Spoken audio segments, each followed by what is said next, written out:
Pope at the very beginning said, speak with clarity and charity and listen with humility. And that's what happened. That I was very disturbed by what happened.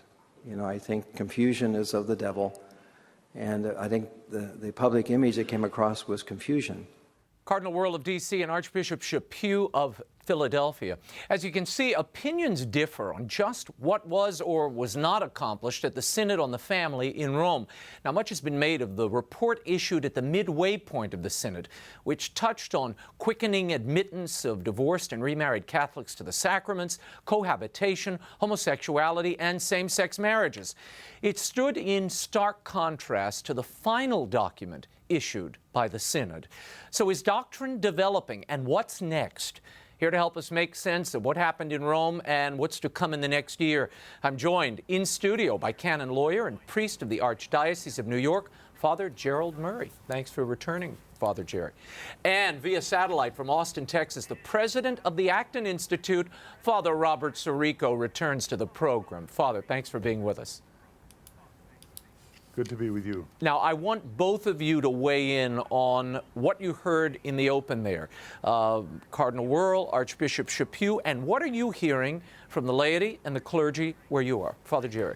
I was actually at that speech that Archbishop Chaput gave, and I was very encouraged by what he said, because the reaction I've been hearing is this synod has been almost a disaster from the public relations point of view. People are coming up and saying to me, the Catholic Church has a different approach now, doctrine is changing. There's a lot of nervousness about where is this going, because we have a whole nother year to discuss it. I would say that Archbishop Wuerl's approach is not what I find helpful. I think Archbishop Chaput said it very well. Father Sirico, your take. What are you hearing in Michigan and elsewhere as you travel? Well, I mean, the one thing that's obvious is that there is a lot of confusion, but I do think it's good that we have open discussions. It's nothing new in the Church. You remember the First Council of Jerusalem had Paul and Peter battling it out, where Paul says, I withstood him to his face, and there's always been an exuberance in debate. The thing that is not happening here is the Church is not changing its doctrine, and even the interlocutors, at least on the surface, are not saying that they want to change the doctrine of the Church. Let's be very clear about that.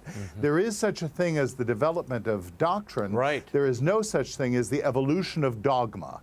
And that's a very different thing, and that's what would happen if our teaching on divorce, remarriage, homosexuality, etc. would change. But Father Sirico, if you change the practice and the discipline, aren't you changing the doctrine? I mean, doesn't it shift? Doesn't it essentially shift in practice and reality, if not in theory and on paper? Well, Father Murray is a canon lawyer. You can address this better than I, but I would say that the processes can be debated. How we go about annulling marriages can be debated. That marriage is indissoluble when there is in fact a sacramental marriage, cannot be changed. That's dogma. The practices of the thing can be altered. Also, the other thing that can be altered is the language in which we speak about people. Whether we want to thunder or be Jeremiah or be more like Jesus. And both of those are appropriate in different circumstances. Father Jerry, your reaction to that and this notion of evolving doctrine, but the changing of discipline. I mean, if you fast track annulments and you essentially give people the penitential path, which we'll talk about in a moment, isn't that essentially shifting the teaching on marriage? The indissolubility of marriage has to be defended in practice, so how we handle problematic marriages is very crucial. Annulments, in my opinion, are not something hard to get if you have a case. There's an allegation there that it's difficult for people to get annulments. I don't really believe that. I think a large part of this push for easier annulments is, unfortunately, the approbation of Catholic divorce. We don't need that. As Cardinal Burke has said in many forums, the goal of a trial in ecclesiastical tribunal on the subject of nullity of marriage is to arrive at the truth.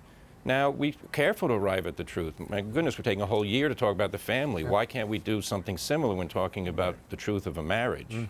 I want to get into something here. The Pope... This is... Go ahead, Father. You wanted to add. No, I just wanted to add what Father said.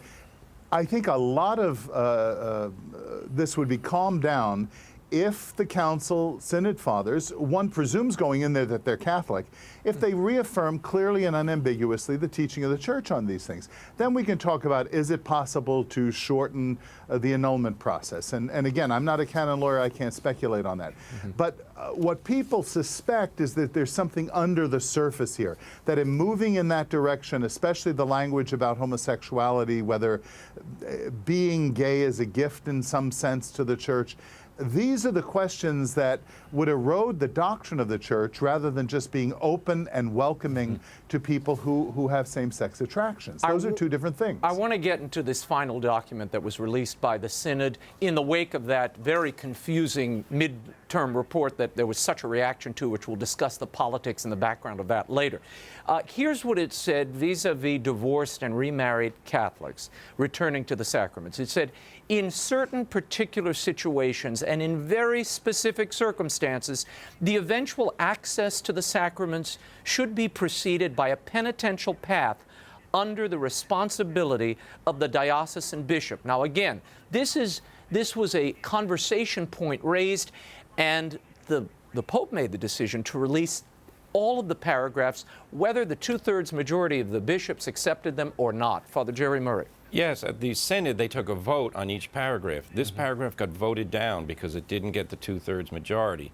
The Pope decided it will be in the report, so it's in the report. So we can assume he supports that position, or at least is partial to it. Well, or wants it to be studied further. What I would say is this has already been studied in past years. In 1997, the Holy See issued a document saying this is impossible. I've studied Cardinal Casper's words.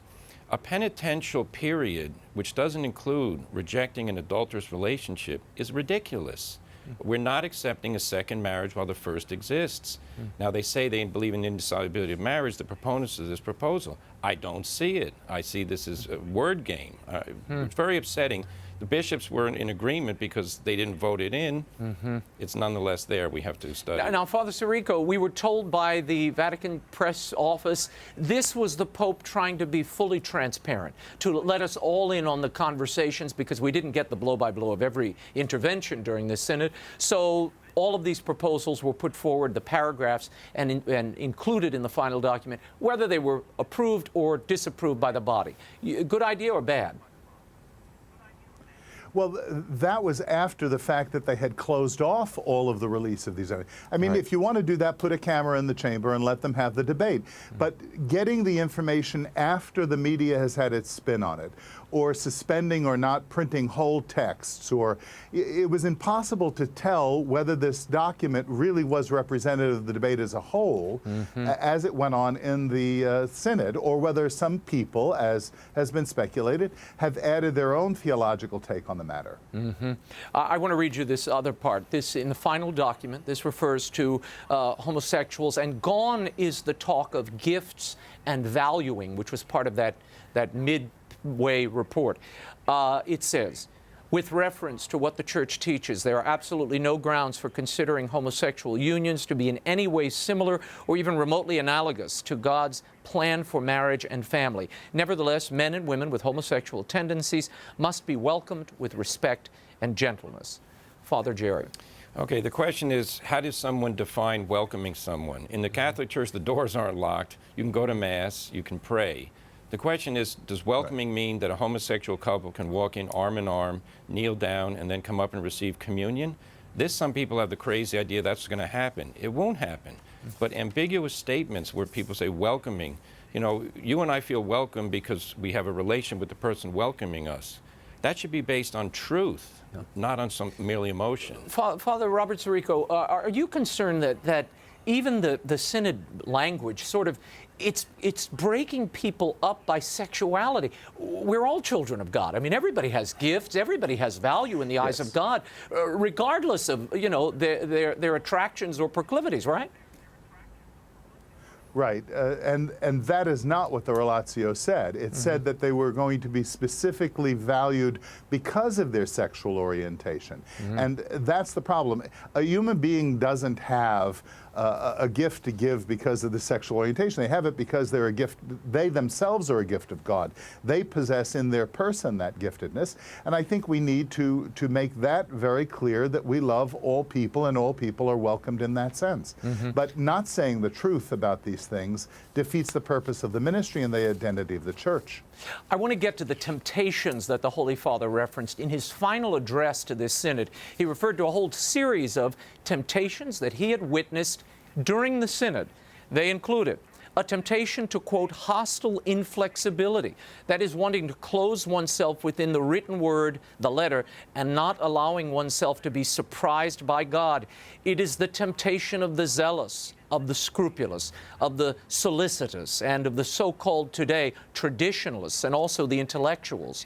Then he went on, the temptation to a destructive tendency to goodness, that is, in the name of a deceptive mercy, binds the wounds without first curing them and treating them.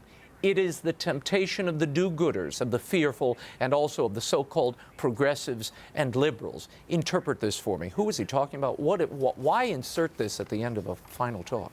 It's something I've been thinking about myself, Raymond. I really don't understand who we can target for these, because they're rather broad brush strokes describing attitudes which are part psychological reactions, part in being held to the letter of the word. My goodness, that's what the Bible is, the Word of God. I want to know every letter. That's why we study in the original languages, figure out what it means.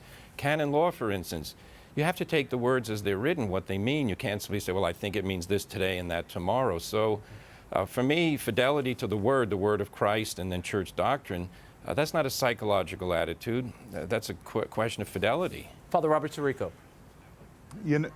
I want to give the best interpretation that I can of the Pope's remarks. And I can't help but think, as I heard that homily, that Ronald Knox wrote a wonderful book, and the introduction of the book, it's called Enthusiasm, and he talks about these kind of twin tendencies in the church. The hierarchical tendency in the church, which is of course instituted by Christ, but also the charismatic tendency of the church, which is instituted or inspired by the Holy Spirit. And Knox draws what I think is a more elegant description and a more balanced description of those two tendencies. And I want to think that the Holy Father is offering us the great tradition, which recognizes there can be heresies on the left and the right in the church, and there can be. People have been very cruel. And when you have mercy, when you have justice without mercy, you have cruelty. When you have mercy without the truth, then you lose the sense of Christ. Christ himself is the model in the way he ministered to the woman who was caught in the act of adultery. By the way, the last words he says to her are sin no more. But he said it with great credibility, because the people who were seeking to condemn her did not understand Christ's mercy. I want to handicap this entire event, the entire synod, and put it in some context for people. Was this a huge trial balloon? Was this an effort by some within the synod, some bishops? Some have been harboring, like Cardinal Casper, for a good long time, these particular ideas that over decades have been rejected in the past, and now perhaps he sees an opening. Was that what this was? Let's see how this floats. And what happened in your estimation? Well, I remember in the seminary we studied Familiaris Consortio, and this was really about families and family life. So many things that affect family life really weren't addressed, at least in what we got through the reports. I hope this will be a time to step back from these, let's say, marginal questions and talk about the real challenges families are facing. The first challenge is, are children being educated in the faith and practicing it? I think that's basic and fundamental, at least in the United States. And as regards difficult questions, they have to be seen in the context of what did God ordain, not to what people want. God ordained man, woman, children. Everything flows from that. Father Sirico, there seemed to be a vociferous response among obviously a sizable majority of the bishops if this document was so radically changed from that report in the middle to what we finally got in the final report, the document that will go out now to all the Episcopal conferences of the world. What do you think happened there? Well, if this was a trial balloon, you have to ask who was sending up the trial balloons. And it certainly seems, from everything we've heard, that Cardinal Casper was trying to do this. And if that's the case, then I think that balloon has been popped, because now everyone knows what's going on. The bishops have reacted to the relatio coming out with a revised statement. And now we're set up for a whole year of discussion about this, in which we're all engaged, and now we are attentive to these things. So I think if there is a loser in this synod, it was really Cardinal Kasper. And we had Archbishop Forte, who apparently, it's being reported, was apparently the person who inserted a lot of that language about welcoming, this group and that group, the kind of inflammatory language that set a lot of the bishops off. Apparently, he was the author of that. What is the influence of the Africans in this synod, Father Jerry Murray? Well, that's an interesting question. You know, Africa is where Christianity is developing very rapidly, and it has a great following, and they're also very accepting of Catholic doctrine in its entirety. I had many African parishioners in my last parish in Manhattan. Right now, I think the Africans realize that they're being marginalized by leftist European intellectuals and then churchmen who follow their key. For instance, Cardinal Kasper referred to African hostility to homosexuality as a taboo. Yeah. Now, taboos are irrational social phenomenon. What the Church teaches about human love and sexual activity, that's based on doctrine. That's Christ's teaching. So I think the Africans are something we have to pay more attention to, because there are sorts of strength in this debate. I mean, Cardinal Kasper and Cardinal Burke were probably the two pillars on either side of this debate, if you will, within the synod. They were certainly the public faces of the two sides. We talked about Cardinal Kasper and where he is now. Let's talk about Cardinal Burke, who it was just reported, and some of us have been knowing this for a while, that he is to be relieved of his position at the Apostolic Signatura. Some are reading this as a vindictive act and a penalty, if you will, against Burke. How do you see it, Father Sirico? I would like to see it through Cardinal Burke's eyes. I mean, I was never more inspired than by his statements about obedience to the Church and one accepting assignments from the hand of the Holy Father. That's his job as a cardinal. Let's remember that Cardinal Burke was in effect drawn into this because Cardinal Kasper went on a full campaign both prior to and right up to the synod, complaining, by the way, that other cardinals were writing things. He said he'd never heard of such a thing before. Meanwhile, he conducted all but a political campaign. So I think Cardinal Burke was drawn into this, and the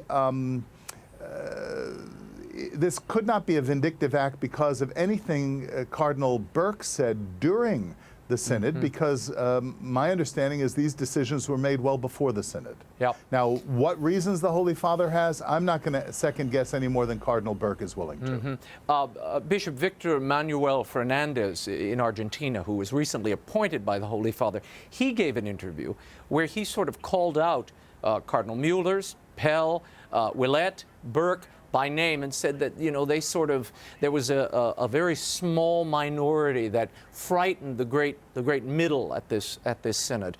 How do you interpret all of this?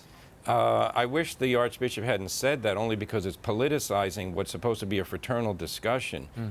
These Roman cardinals who are already working with the Pope to try and promote the good of the Church should not be the object of derision. And that interview was given in La Nación, a national newspaper in Argentina, and he more or less dismissed them as being extremists.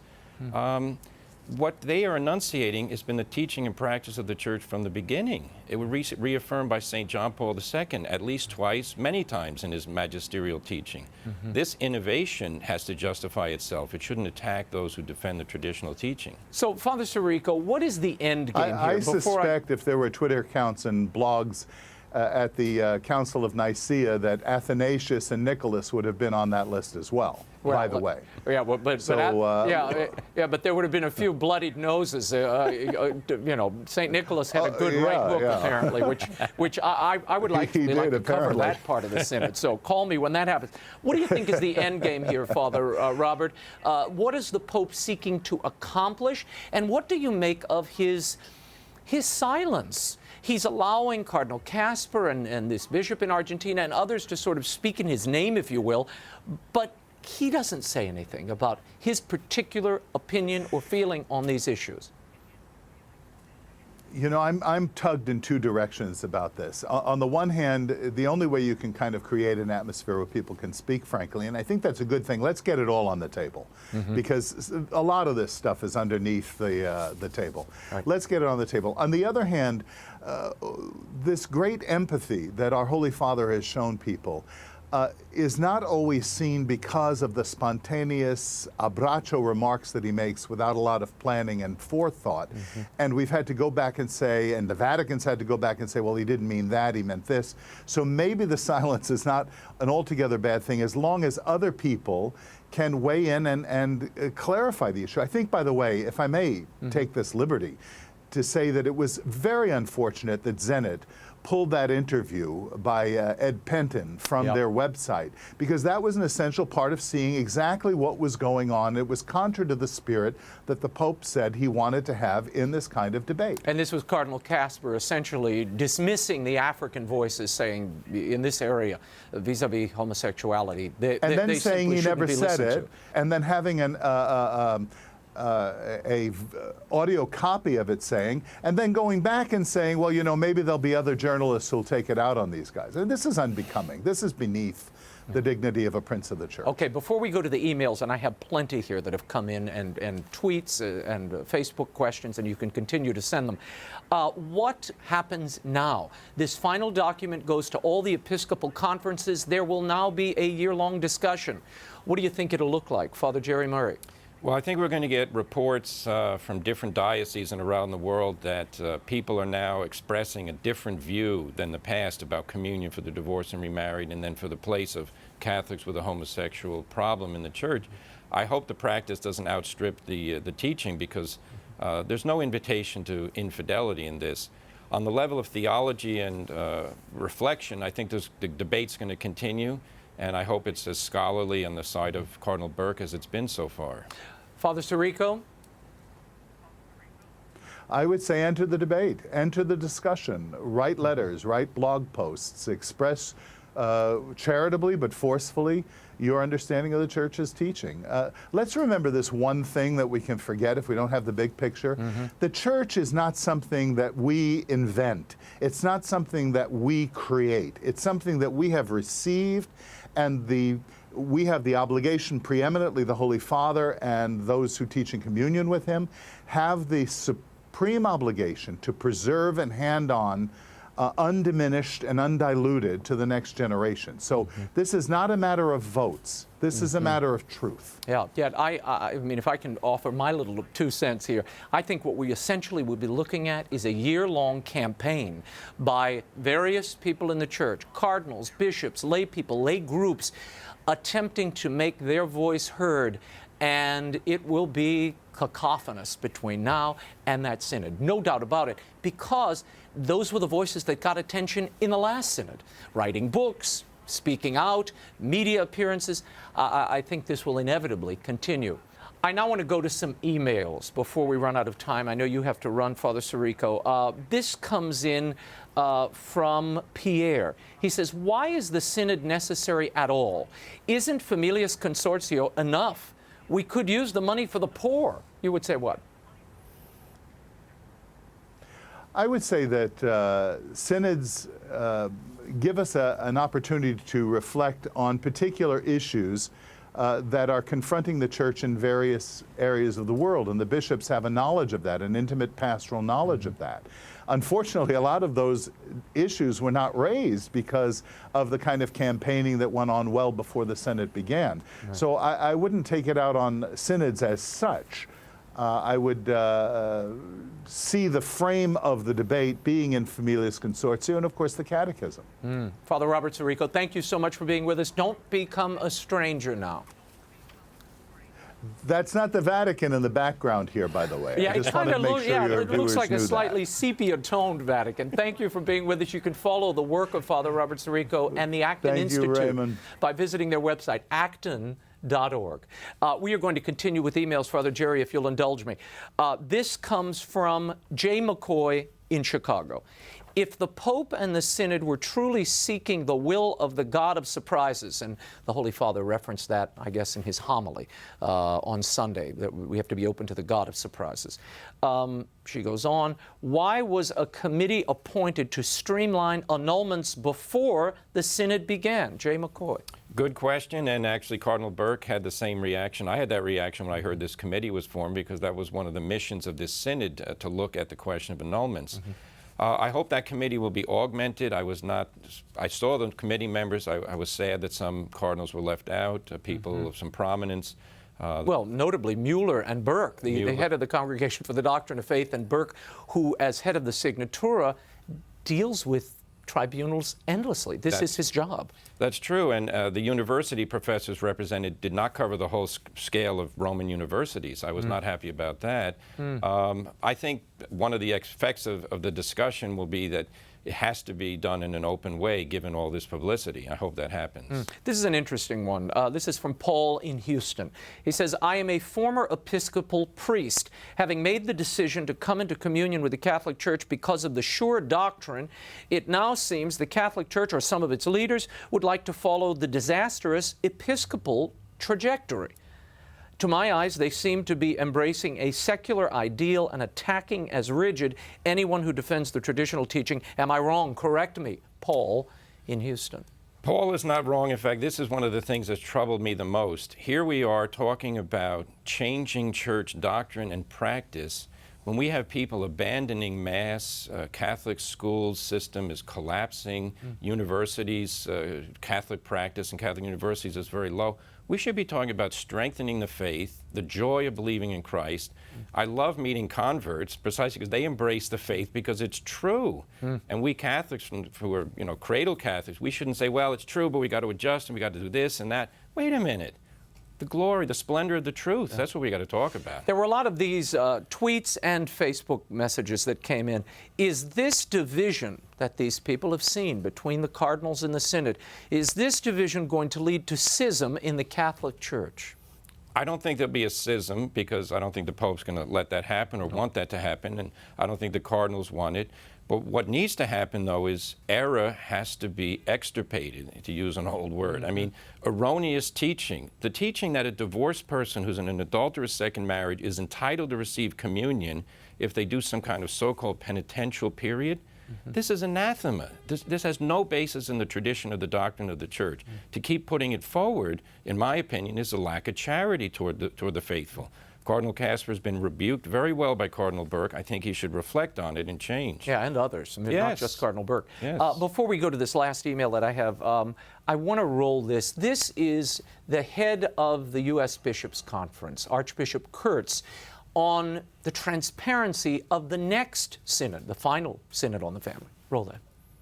The opportunity that delegates had in the past to have their interventions made public is something that I think should be returned to. I think in hindsight, there was the sense, I guess, that well, maybe that would inhibit people from speaking out, but I don't think that's the case. So my fond hope and really my urging, if people ask me about this, would be to say, no, return to that process, so that that's another level of transparency. Is that another level of transparency needed in this next synod? The Archbishop is absolutely right. It's baffling that they tried to control information in the information age. I mean, I thought this was going to be a new open, transparent synod. We have the Pope app now on your smartphones, and you can watch the Pope give speeches all over the place. The idea that what cardinals and bishops say has to be kept private and only filtered out through the press secretary. The cardinals had to demand that their small group reports be made public. They were going to keep those quiet. They made some big mistakes. I think they realized that transparency is for the good. No, and I think there will no doubt be some amendments. What do you think, with Cardinal Burke leaving, it is clear, and we got a lot of questions about this, we don't know when he'll be leaving his position at the Apostolic Signatura, but it will be imminent. Because he's no longer head of a dicastery or an office in Rome, he will be denied a place in the next synod. No doubt many of the players that we saw emerge this time may not be present next time. How might that change the dynamics of that second synod? Well, if they were all excluded, let's say Cardinal Burke and others who defended the traditional practice were excluded, it wouldn't be a good sign. And I think the Pope has said that he wants open discussion. Well, to have a discussion, you need points of view. So I hope he wouldn't do that. The Pope is free to appoint anybody he wants to the synod, so I hope Cardinal Burke would be appointed. But let's just throw this in. Burke had much influence before the synod through his writings and his interviews. The interview you did with him was magnificent. There'll be a lot of influences even outside the hall of the synod. Well, we'll be looking for that. Here's the final email here. It is said that church doctrine cannot change, but it can develop. Is it possible to recognize or reconcile the need to preserve the true substance of the faith while allowing doctrine to develop regarding sexual ethics? And that's Tom Zansky. Well, development means a thing becomes more of what it is. It becomes more apparent, clearer, more understood. It's not a rupture. It's not a question of change or rupture, contradiction. So in matters of sexual ethics, for instance, we've had development as regards in vitro fertilization and trying to understand where technologies for reproductive assisted pregnancies come in. But the idea that adultery was bad in the past and now it's good, at least in some cases, impossible. And we shouldn't give false hope to people.